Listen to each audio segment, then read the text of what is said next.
Salut tout le monde! Aujourd'hui on se retrouve pour une nouvelle vidéo des créations des doigts. Aujourd'hui je vous emmène avec moi pour faire ce petit collier.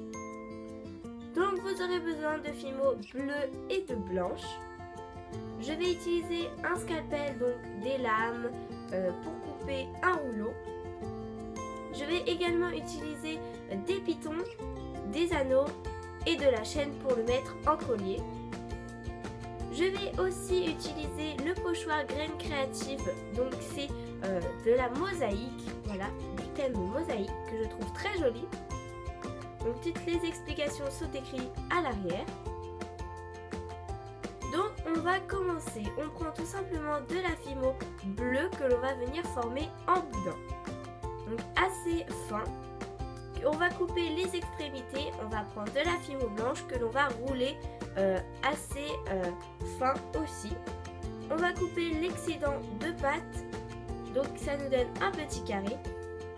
Et on va venir prendre notre boudin d'avant que l'on va venir tourner autour de la fimo blanche pour qu'il soit vraiment tout blanc.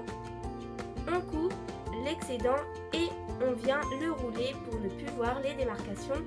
Vous faites ça jusqu'à temps que vous n'avez plus de pâte bleue. On enlève l'excédent des petites cannes et on vient couper des petits ronds. Donc là c'est l'étape la plus compliquée, enfin pas trop compliquée mais il faut avoir de la patience. Donc on va venir couper plein de petits ronds de cannes et on va venir les assembler comme des écailles de poisson pour que ça nous donne vraiment une grande plaque. Donc on fait ça avec tous les boudins que l'on a fait précédemment. Donc moi j'ai pris vraiment beaucoup de temps à le faire, mais pour le résultat je trouve ça très joli. Quand on a fini, on vient le rouler et on vient prendre notre pochoir et on vient faire celle donc le premier donc, du milieu et on vient faire les deux derniers du collier. J'espère que vous m'avez compris. En tout cas, je vous laisse avec les images. Quand vous avez fini, je vais prendre le reste de pâte et je vais le mélanger. Ça m'a donné un très beau bleu. Et je viens compléter mon collier avec le pochoir, donc l'endroit où je n'avais pas fait tout à l'heure.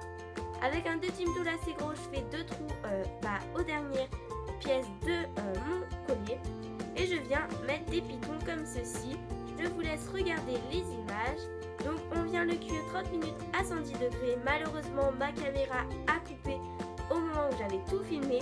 Donc vous avez juste à mettre des anneaux où vous avez mis les pitons, à laisser des petits anneaux et mettre de la chaîne tout autour. Voilà, donc je suis vraiment désolée mais ma caméra a lâché à ce moment-là et j'étais vraiment dégoûtée.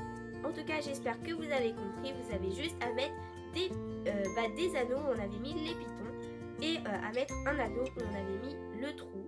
En tout cas, vous pouvez le vernir pour un meilleur résultat. J'espère que ça vous aura plu. Je vous fais de gros bisous et je vous dis à la prochaine pour un nouveau tuto.